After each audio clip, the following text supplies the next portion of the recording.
曹琴墨因揭发华妃被杀，可皇帝为何没想过处置华妃？年家正要倒台的时候，曹琴墨看准时机揭发了华妃。这个时候的四大爷却对曹琴墨不满，儿子不是不知道曹贵人背叛旧主，不过像这样的人给他位分是应该的，恩宠还是少些吧。甚至后来在他建议杀掉华妃时，先对他起了杀心。皇上不如严承年答应杀之，以平后宫之愤。皇帝既然觉得襄嫔忘恩负义，像这样的人还是不必留在身边的好。为啥四大爷对揭发恶行的人起了杀心，但是却没想过处置华妃呢？其实这跟华妃干了多少坏事根本没有任何关系。四大爷好歹也当皇帝当了这么多年，很多事呀不是看不出来，只是他平时一直都是睁一只眼闭一只眼而已。不然后宫怎么会有那么多悬案呢？不能说没有惩罚华妃就代表四大爷不知道，只是现在这事儿被挑到明面上来，四大爷不得不惩罚一下华妃，装样子。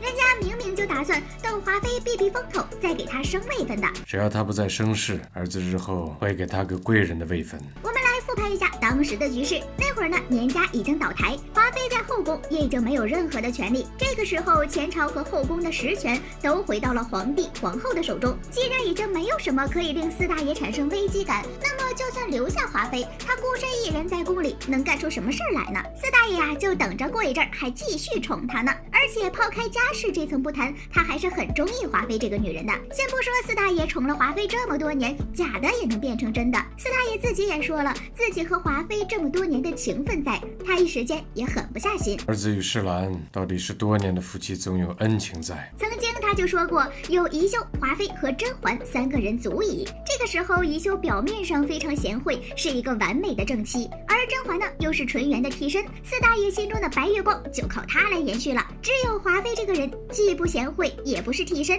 她能够被四大爷这么说，已经够有深意的了吧？更有深意的还是华妃死后，四大爷得知消息，一个人沉默了许久。当时曹琴墨没了以后，也没听说四大爷有这样的表现呀，这根本就是四大爷舍不得华妃的缘故。这也是华妃在成为答应时候，宫里没有太监欺负她的原因。毕竟是到了这种境地，也依然被四大爷念叨的人。要是当时华妃没有火烧碎玉轩的话，可能几年之后她仍然可以和甄嬛抗衡。或者如果华妃的哥哥年羹尧没有功高震主，那不管多少年过去，华妃都依旧会是宠妃。什么叫皇帝心尖尖上的人？华妃这才是呢。四大爷可真是深情又无情呀。你说他深情吧，他可以看着华妃干坏事还不声张，被挑明了之后才给处罚。可你说他无情吧，他又眼看着华妃去世。但四大爷对华妃确实是很爱，毕竟这找周边的待遇，除了华妃之外，就只有纯元享受过了。为啥华妃作恶多端，皇帝却还不想杀她？在年家倒台，华妃那些年做过的坏事也被曹琴墨捅出来。各位观众都以为华妃要就此下线的时候，四大爷居然只是说褫夺封号，降为答应，就连翊坤宫也都让他继续住着。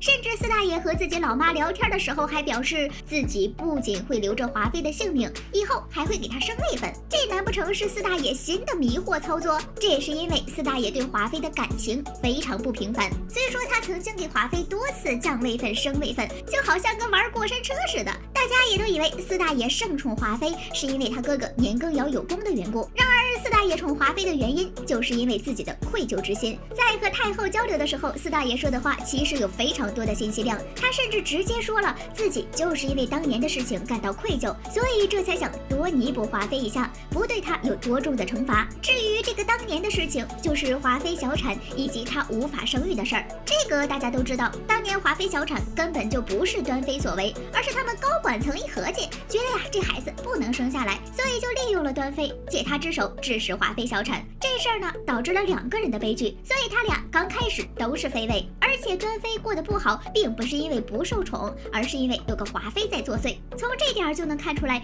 四大爷到底有多愧疚。还有后来四大爷给华妃特制绝育欢宜香，骗人家说是自己喜欢。当时华妃天真的以为是四大爷宠爱自己，还笑得非常开心。然而事实却是四大爷在欺骗她。虽说这是为了大计，但是看到华妃毫不怀疑的样子，四大爷的愧疚肯定是越来越深呀。之前我们提到过，一个帝王的愧疚之心非常有重量。当时四大爷吸入过量的羞羞香，致使安小鸟小产。那个时候宜修就说过，皇帝的愧疚之心足够安小鸟在后宫站稳脚跟，就会知道一个男人的怜悯和同情足以让他站稳脚跟。这事儿是大家都知道，四大爷呢依然这么愧疚。华妃那件事呀，是大家都在瞒着他，他自己还傻乎乎的把端妃当仇人。四大爷当时害了无辜的华妃，甚至还亲手杀掉了自己的孩子。每次看着华妃因为不能生而难过的时候，四大爷肯定是非常的心虚吧。所以他现在做出这个选择来，就连太后都没有反驳，只是叮嘱他注意分寸。只可惜后来华妃烧了碎玉轩，